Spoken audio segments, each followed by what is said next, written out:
Pancasila sebagai dasar negara Indonesia dan pedoman hidup bangsa Indonesia. Oleh sebab itu, masyarakat Indonesia sudah seharusnya memahami apa itu Pancasila sebagai sistem filsafat Indonesia.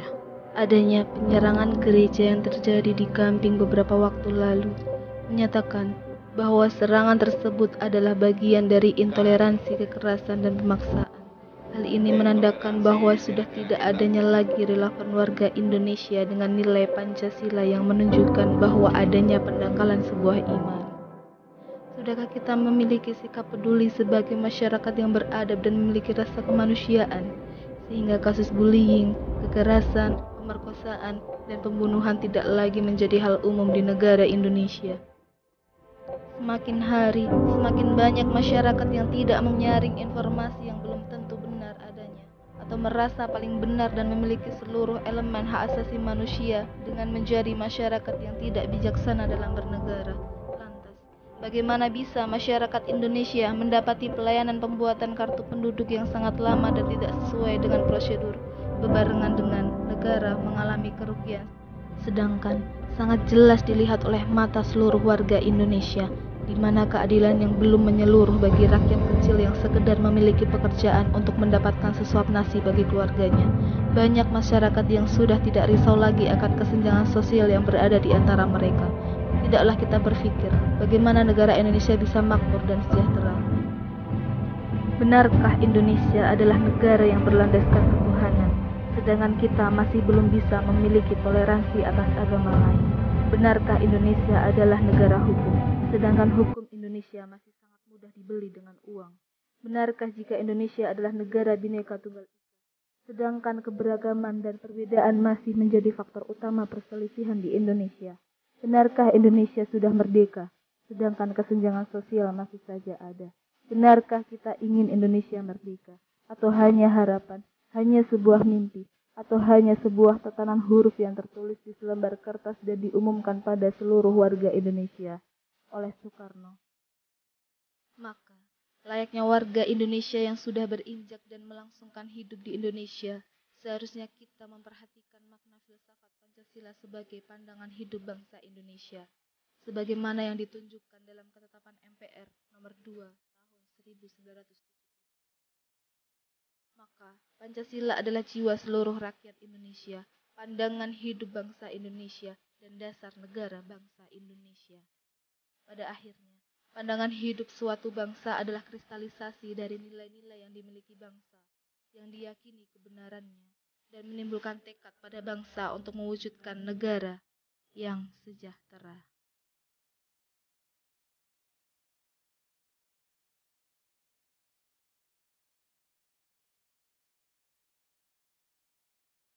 Pengertian filsafat.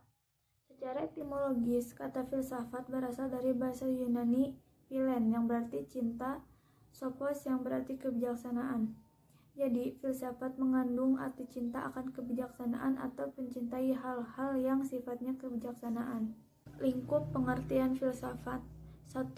Objek material filsafat, yaitu objek pembahasan filsafat yang meliputi segala sesuatu yang baik bersifat material konkret seperti manusia, alam, benda, binatang, dan lain sebagainya, maupun yang bersifat abstrak, misalnya nilai-nilai ideologi, moral, pandangan hidup, dan lain sebagainya. 2. Objek formal filsafat adalah cara memandang seorang peneliti terhadap objek material tersebut. Suatu objek material tertentu dapat ditinjau dari berbagai macam sudut pandang yang berbeda. Cabang-cabang filsafat dan alirannya. A. Metafisika yang berkaitan dengan persoalan tentang hakikat yang ada. B. Epistemologi yang berkaitan dengan persoalan hakikat pengetahuan. C. Metodologi yang berkaitan dengan hakikat metode ilmiah. D. Logika yang berkaitan dengan persoalan penyimpulan. E. Etika yang berkaitan dengan persoalan moralitas.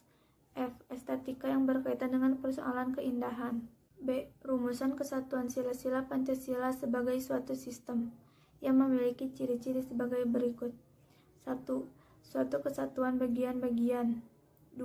Bagian-bagian tersebut mempunyai fungsi sendiri-sendiri. 3. Saling berhubungan dan saling ketergantungan. 4. Keseluruhannya dimaksudkan untuk mencapai suatu tujuan tertentu. 5. Terjadi dalam suatu lingkungan yang kompleks. Kesatuan nilai-nilai Pancasila. 1. Susunan kesatuan sila-sila Pancasila yang bersifat organis. Kesatuan sila-sila Pancasila yang bersifat organis tersebut pada hakikatnya pada filosofis bersumber pada hakikat dasar ontologis manusia sebagai pendukung dari inti isi dari sila-sila Pancasila, yaitu hakikat manusia monoptiralis yang memiliki unsur-unsur susunan kodrat jasmani rohani, sifat kodrat individu makhluk sosial, dan kedudukan kodrat sebagai pribadi berdiri sendiri makhluk Tuhan Yang Maha Esa. Susunan kesatuan sila-sila Pancasila yang bersifat hierarkis dan berbentuk piramidal. Sila pertama, ketuhanan yang Maha Esa adalah meliputi dan menjiwai sila-sila kemanusiaan yang adil dan beradab, persatuan Indonesia kerakyatan yang dipimpin oleh hikmat kebijaksanaan dalam permusyawaratan atau perwakilan, keadilan sosial bagi seluruh rakyat Indonesia.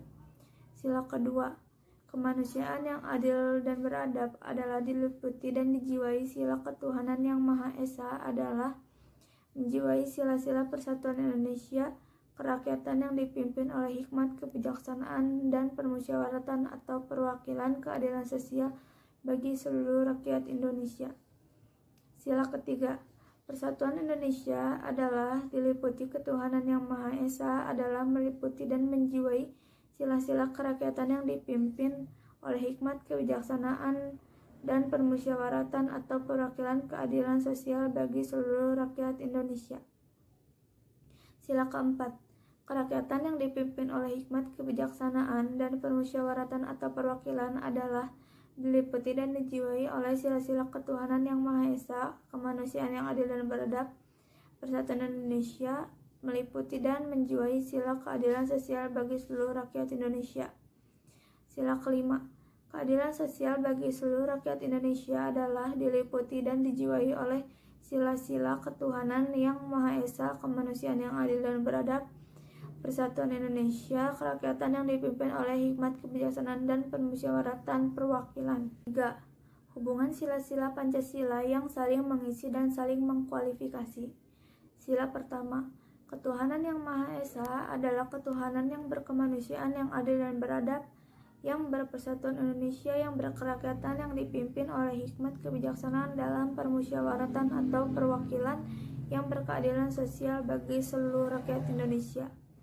Sila kedua, kemanusiaan yang adil dan beradab adalah kemanusiaan yang berketuhanan yang Maha Esa, yang berpersatuan Indonesia, yang berkerakyatan, yang dipimpin oleh hikmat kebijaksanaan dalam permusyawaratan atau perwakilan, yang berkeadilan sosial bagi seluruh rakyat Indonesia. Sila ketiga, persatuan Indonesia adalah persatuan yang berketuhanan yang Maha Esa, kemanusiaan yang adil dan beradab, yang berkerakyatan, yang dipimpin oleh hikmat kebijaksanaan dalam permusyawaratan atau perwakilan, yang berkeadilan sosial bagi seluruh rakyat Indonesia. Sila keempat, kerakyatan yang dipimpin oleh hikmat kebijaksanaan dalam permusyawaratan atau perwakilan adalah kerakyatan yang berketuhanan yang Maha Esa, kemanusiaan yang adil dan beradab, yang berpersatuan Indonesia, yang berkeadilan sosial bagi seluruh rakyat Indonesia. Sila kelima, keadilan sosial bagi seluruh rakyat Indonesia adalah keadilan yang berketuhanan yang Maha Esa, 2. Kemanusiaan yang adil dan beradab, yang berkerakyatan, yang dipimpin oleh hikmat kebijaksanaan dalam permusyawaratan. Ada materi tentang kesatuan sila-sila Pancasila sebagai suatu sistem filsafat. Nah, di sini kesatuan sistem filsafat memiliki dasar ontologis, dasar epistemologis, dan dasar sosiologis sendiri yang berbeda dengan sistem filsafat yang lainnya. Di sini akan dijelaskan tentang dasar-dasar tersebut. Nah, yang pertama, ada dasar antropologis, yaitu hakikat manusia, dalam sila-sila Pancasila. Nah, di sini manusia sebagai pendukung pokok sila-sila Pancasila secara ontologis memiliki hal-hal yang mutlak, yaitu terdiri atas susunan kodrat raga dan jiwa jasmani dan rohani. Sifat kodrat manusia adalah sebagai makhluk individu dan makhluk sosial serta kedudukan kodrat manusia sebagai makhluk pribadi, berdiri sendiri dan sebagai makhluk Tuhan yang Maha Esa. Oleh karena itu, kedudukan kodrat manusia sebagai makhluk pribadi, berdiri sendiri dan sebagai makhluk Tuhan inilah secara hierarkis, sila pertama ketuhanan yang Maha Esa mendasari dan menjiwai keempat sila-sila Pancasila yang lainnya. Notonagoro 1975-53. Sebagai suatu sistem filsafat, landasan sila-sila Pancasila itu dalam hal isinya menunjukkan suatu hakikat makna yang bertingkat. Notonegoro tanpa kaun. Terus, yang kedua,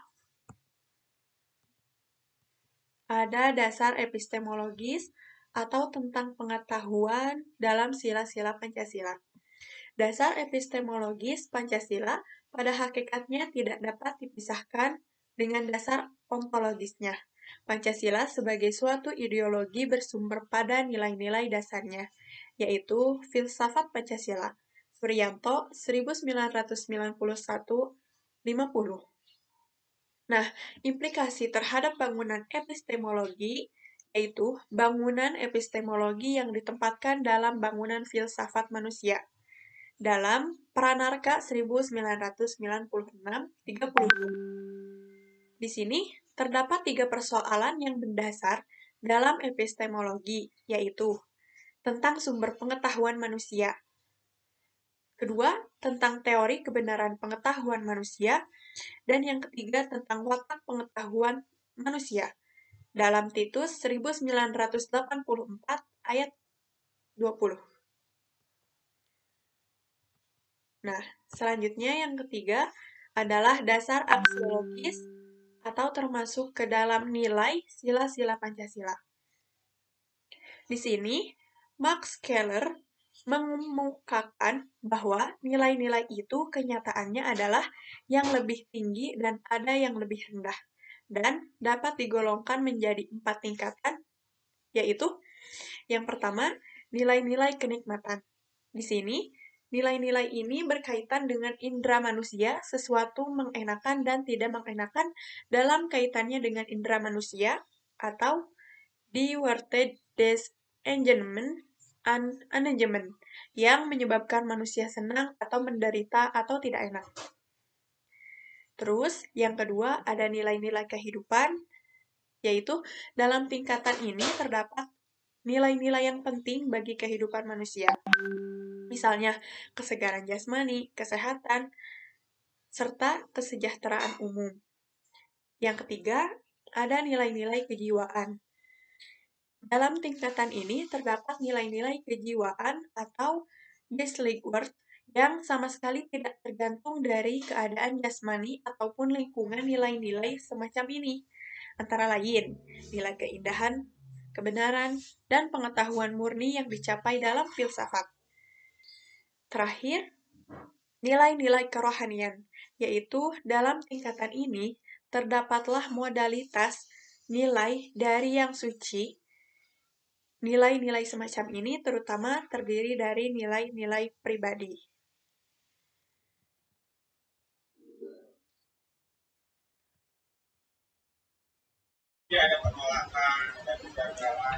Assalamualaikum warahmatullahi wabarakatuh. Saya di sini akan menjelaskan nilai-nilai Pancasila sebagai suatu sistem.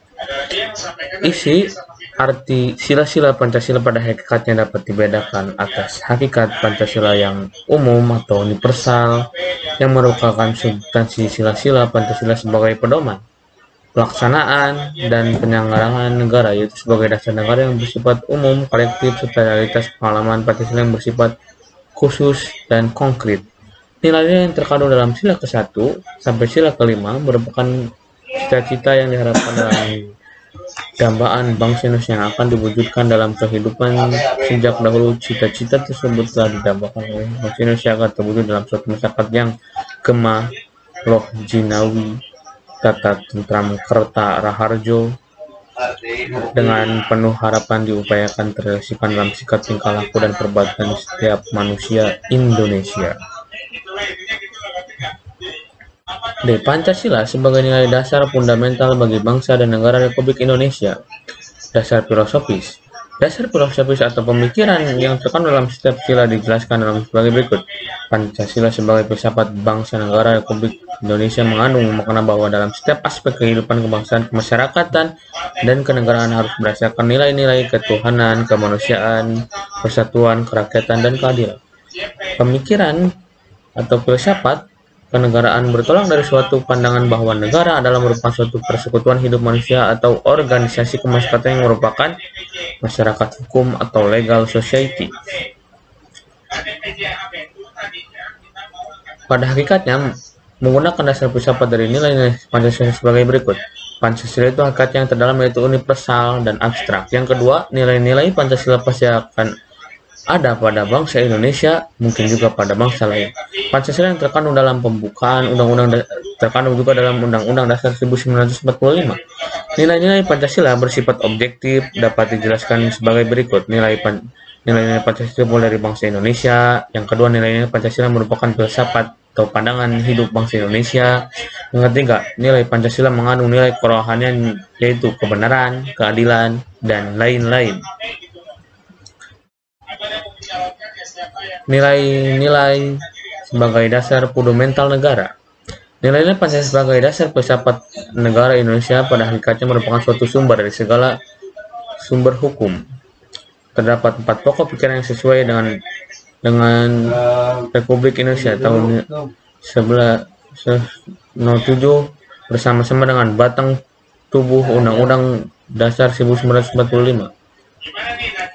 A. Pokok pikiran pertama, persatuan. Pokok pikiran ini berbunyi bahwa negara melindungi segenap bangsa Indonesia, seluruh tumpah darah Indonesia dengan berdasar atas persatuan. Pokok pikiran tersebut jelas menyatakan bahwa negara siap melindungi bangsanya serta seluruh wilayah Indonesia dari paham-paham individualistik atau golongan. Hal ini dijabarkan dari sila ketiga.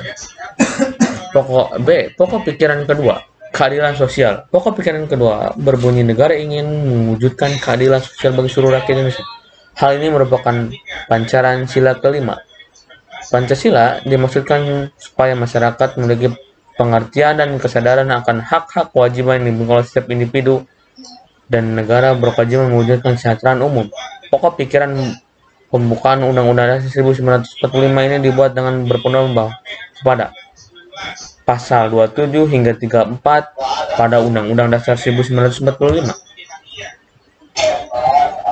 C. Pokok pikiran ketiga, kedaulatan rakyat. Pokok pikiran ketiga merupakan pancaran dari sila keempat. Pancasila berfokus pada kedaulatan rakyat.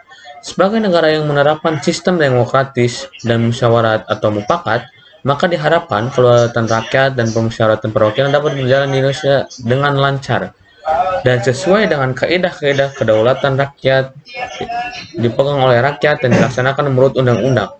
Pokok pikiran ini diciptakan atas dasar pasal 1 ayat 2-3 dan pasal 27 pada Undang-Undang Dasar 1945. D. Pokok pikiran keempat, ketuhanan. Pokok pikiran yang keempat merupakan pancaran dari sila pertama sekaligus kedua dari Pancasila. Pokok pikiran ini berbunyi bahwa negara berdasarkan atas ketuhanan yang Maha Esa, menurut dasar kemanusiaan yang adil dan beradab. Secara tersirat, pokok pikiran ini menegaskan kepada pemerintah dan perangkat hukum lainnya untuk menetapkan budi pekerti kemanusiaan yang baik, ketakwaan kepada Tuhan, dan negara Indonesia menjunjung tinggi keberadaan semua agama. 45. A. Pokok pikiran pertama, persatuan. Pokok pikiran ini berbunyi bahwa negara melindungi segenap bangsa Indonesia, seluruh tumpah darah Indonesia dengan berdasar atas persatuan. Pokok pikiran tersebut jelas menyatakan bahwa negara siap melindungi bangsanya serta seluruh wilayah Indonesia dari paham-paham individualistik atau golongan. Hal ini dijabarkan dari sila ketiga. Pokok pikiran kedua, Keadilan sosial. Pokok pikiran kedua berbunyi negara ingin mewujudkan keadilan sosial bagi seluruh rakyat Indonesia. Hal ini merupakan pancaran sila kelima. Pancasila dimaksudkan supaya masyarakat memiliki pengertian dan kesadaran akan hak-hak kewajiban yang dimiliki oleh setiap individu dan negara berkewajiban mewujudkan kesejahteraan umum. Pokok pikiran pembukaan Undang-Undang Dasar 1945 ini dibuat dengan berpedoman kepada Pasal 27 hingga 34 pada Undang-Undang Dasar 1945. C. Pokok pikiran ketiga, kedaulatan rakyat. Pokok pikiran ketiga merupakan pancaran dari sila keempat. Pancasila berfokus pada kedaulatan rakyat. Sebagai negara yang menerapkan sistem demokratis dan musyawarat atau mufakat, maka diharapkan kedaulatan rakyat dan pemusyawaratan perwakilan dapat berjalan di Indonesia dengan lancar dan sesuai dengan kaidah-kaidah kedaulatan rakyat dipegang oleh rakyat dan dilaksanakan menurut undang-undang. Pokok pikiran ini diciptakan atas dasar pasal 1 ayat 2-3 dan pasal 27 pada Undang-Undang Dasar 1945. D. Pokok pikiran keempat, ketuhanan. Pokok pikiran yang keempat merupakan pancaran dari sila pertama sekaligus kedua dari Pancasila. Pokok pikiran ini berbunyi bahwa negara berdasarkan atas ketuhanan yang Maha Esa, menurut dasar kemanusiaan yang adil dan beradab. Secara tersirat, pokok pikiran ini menegaskan kepada pemerintah dan perangkat hukum lainnya untuk menetapkan budi pekerti kemanusiaan yang baik, ketakwaan kepada Tuhan, dan negara Indonesia menjunjung tinggi keberadaan semua agama. Yang kelima yaitu inti isi sila-sila Pancasila. Yang pertama, sila pertama, ketuhanan yang Maha Esa. Pancasila merupakan suatu sistem nilai yang pada hakikatnya Pancasila merupakan suatu kesatuan. Dalam sila ketuhanan yang Maha Esa terkandung nilai bahwa negara yang didirikan adalah sebagai bentuk tujuan manusia selaku makhluk Tuhan yang Maha Esa. Segala bentuk apapun harus dijiwai dengan nilai ketuhanan yang Maha Esa. Contoh perilaku dalam penerapannya yaitu yang pertama, menjalankan agama dengan tetap memperhatikan kondisi sekitar. Yang kedua, menjaga toleransi atau saling menghormati antara umat beragama. Yang ketiga, tidak memaksakan kehendak untuk menganut satu agama tertentu. Yang keempat, menghormati setiap agama atau kepercayaan. Yang kedua,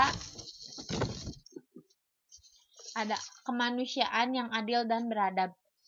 Dalam sila ini terkandung bahwa negara harus menjunjung tinggi harkat martabat manusia sebagai makhluk yang beradab. Contoh penerapan dalam kehidupan sehari-hari yaitu yang pertama, menghargai perbedaan di tengah masyarakat yang terdiri dari banyak suku, agama, ras, dan adat istiadat.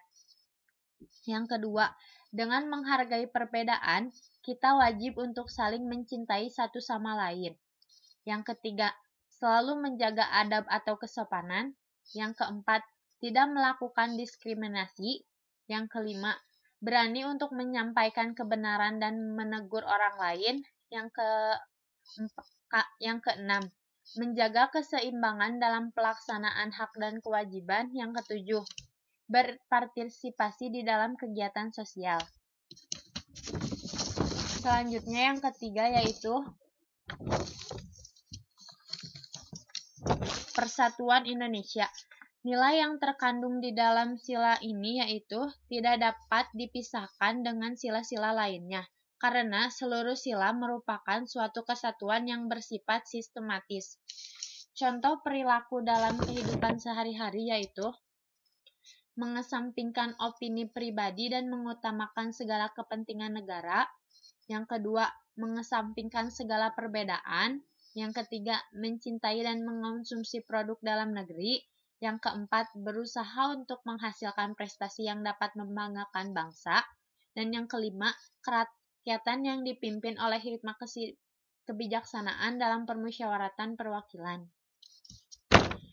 Sila yang keempat yaitu kerakyatan yang dipimpin oleh hikmah kebijaksanaan dalam permusyawaratan perwakilan.